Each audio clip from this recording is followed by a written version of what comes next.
Hey, what's up, everybody? Welcome back to our channel. I am John, one half of your Real Movie Guys team. We are starting off with a new series called Behind the Reel, where we take an in-depth look into some of the things behind these movies. So the movie we are going to start off with is The Jungle Cruise. I will give you a brief description on what I thought about The Jungle Cruise, and then we will get into the nitty and gritty. So this movie was very interesting to me, coming off the ride in Disneyland, Disney World of The Jungle Cruise, and with The Rock and Emily Blunt. It had some laughs, it had some action, and it was very much, if you look at it, a mix between The Mummy and the first Pirates of the Caribbean. And one thing that I thought was very interesting about this movie, the costumes came from the movie The African Queen, an old Disney movie, which I thought was very interesting. I enjoyed the movie, I thought it was good, but you get to listen to Kevin on his full review of that movie. The Jungle Cruise opened when Disneyland opened, July 17th, 1955. Walt Disney started thinking about this idea a long time before the ride was actually anything. He was a huge fan of animals, which you can see in his animated pictures and his wildlife documentaries. The first documentary that he ever made was A True Life of Seal Island, which he made 11 of these, and 8 of them won Academy Awards. He created the Jungle Cruise experience for people to be able to travel around the world and stuff so they can see things, when back then, when you couldn't be able to travel the world, it wasn't so convenient. Nowadays you can, and it's more accessible, but he wanted to make it sure that everybody could see it. The first Imagineer to help do the concept of this was Harper Goff, one of Walt Disney's 9 old men main Imagineer. His design for the ride and how it looked, also with Walt Disney's help and what Walt Disney wanted. When they were making this ride, they had Bill Evans did the landscaping. And I thought the very cool thing that they did for this ride, they actually put in the trees and the scenery and everything in, besides the animals and the animatronics. They put everything in like a year before so it would grow out, so it would actually look like a jungle. Also, an interesting thing I found out was they tried to save as many trees as they could from Disneyland when they were building it. They also had Imagineers go to people's houses, buy their trees, buy their plants from different people. They kind of just bought people's stuff and put it in this to add it in. They used to have a lot of orange trees in Disneyland. So instead of having orange trees throughout the jungle, they decided that they would turn the tree upside down and have it grow out that way, so it would look like a cooler tree and it would be more interesting. The original idea that Walt had for this ride was that there were supposed to be living animals in this. The one thing that happened that they kind of realized early into the process was most animals sleep during the day, and when it's hot out, they're not doing much movement. So they also couldn't control where you would see that certain animals. So then they decided we're going to use animatronics and non-animatronics too, where they were going to have hippos in the water and other different things. But the weird thing is, when you see the old animatronics compared to what animatronics are now, we think about them, they're totally different and they're not like the same. But at this time, this was very groundbreaking, and the stuff that they were able to do was amazing, and it keeps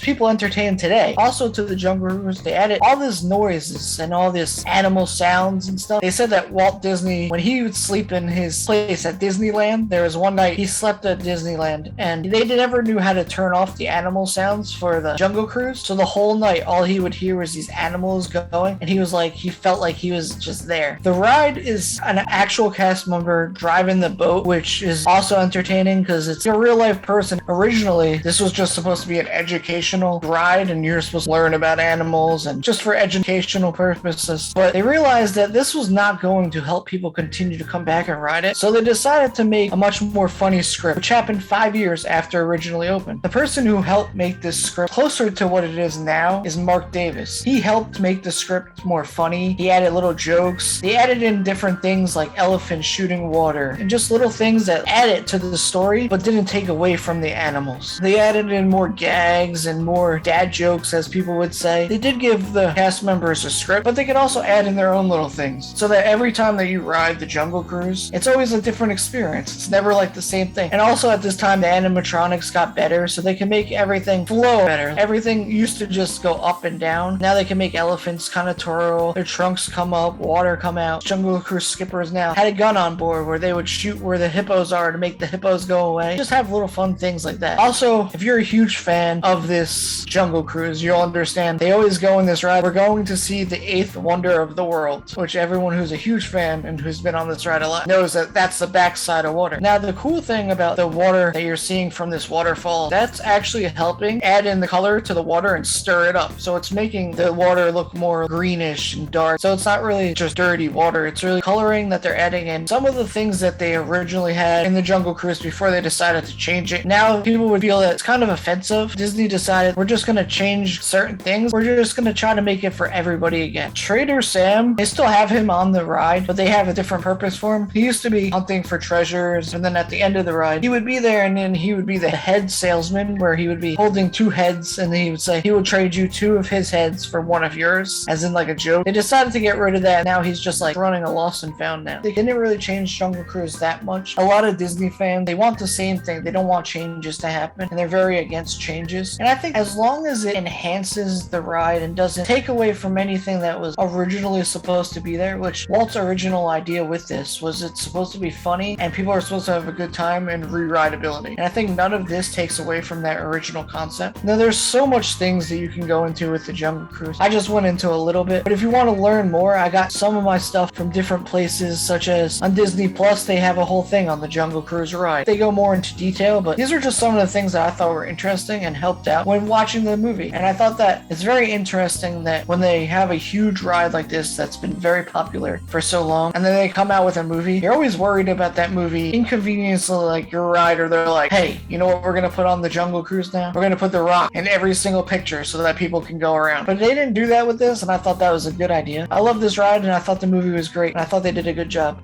If you guys like what you've seen here today, consider giving this video a like and leaving your thoughts in the comments below. If you want to stay up to date with everything Real Movie Guys related, make sure to hit that subscribe button and check us out on Instagram, Twitter, and Facebook. And don't forget, all you audio listeners at home, we are available on many podcasting platforms. Just search The Real Movie Guys, you should pop right up. We are The Real Movie Guys. Real guys, real movies, real thoughts. Catch you next time.